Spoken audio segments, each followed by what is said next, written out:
अच्छे दिन અમૃતકાલ જેવા રૂપાળા શબ્દો સૂત્રો વચ્ચે રિઝર્વ બેંક ઓફ ઇન્ડિયાના તાજા અહેવાલથી ભારતની અર્થવ્યવસ્થા ચિંતાજનક તસવીરમાં સામે આવી છે. કેન્દ્રની મોદી સરકારની જનવિરોધી નીતિ, આર્થિક ક્ષેત્રની નિષ્ફળતા, મોંઘવારી, બેરોજગારી, ખેડૂતોની આત્મહત્યા મુદ્દે ગુજરાત પ્રદેશ કોંગ્રેસ સમિતિના મુખ્ય પ્રવક્તા ડોક્ટર મનીષ દોશીએ સરકાર પર આકરા પ્રહાર કર્યા છે.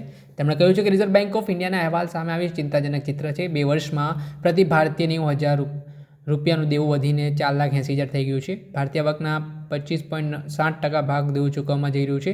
સૌથી વધુ 55% ક્રેડિટ કાર્ડ, મોબાઈલ હપ્તા સહિતના લોન ચૂકવવામાં ખર્ચાઈ રહ્યા છે. એનો અર્થ એ છે કે ભારતીય પરિવારો મોંઘવારીને બહારથી કરજ લેવા માટે મજબૂર છે. યુવાનો નોકરી નથી, ખેડૂતો આત્મહત્યા કરી રહ્યા છે. મોંઘવારીથી જનતા ત્રાહિમામ પોકારી ગઈ છે.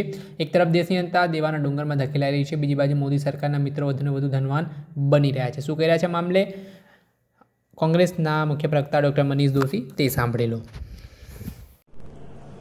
દેશની અંદર 11 વર્ષમાં મોદી સરકારની જનવિરોધી નીતિના કારણે 45 વર્ષમાં સૌથી ઊંચો બેરોજગારીનો દર, આર્થિક બદહાલી અને એક પછી એક એવા નિર્ણય કે અમીર બનતો જાય વધુ વધુ અને ગરીબ મધ્યમ વર્ગ વધુ વધુ પીસાતો જાય, આ અસમાનતાની ખાઈ વધતા આ બધાની વચ્ચે છેલ્લા 2 વર્ષના રિઝર્વ બેંક ઓફ ઇન્ડિયાએ જે અહેવાલ આપ્યો એમાંથી એ આપણા સૌના દેશ માટે ચોંકાવનારો.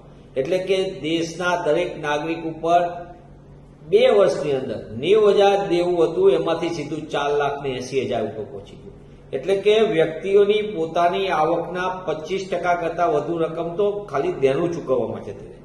દેશની અંદર સતત નોકરીમાં ઘટાડો, રોજગારમાં ઘટાડો, નોકરી છીનવવાનું વધુ થઈ રહ્યું છે. ખેડૂતો આત્મહત્યા કરી રહ્યા છે. મોંઘવારી આસમાન ઉપર છે. અને છતાં મોદી સરકાર જાહેરાતોમાં અમૃતકાળ, અચ્છે દિન એ બધી વાત કરી રહ્યા.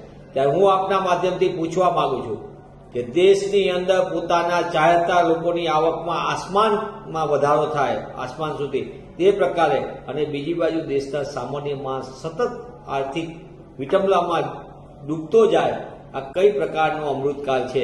એનો જવાબ મોદી સરકારને, ભાજપે આપવો જોઈએ.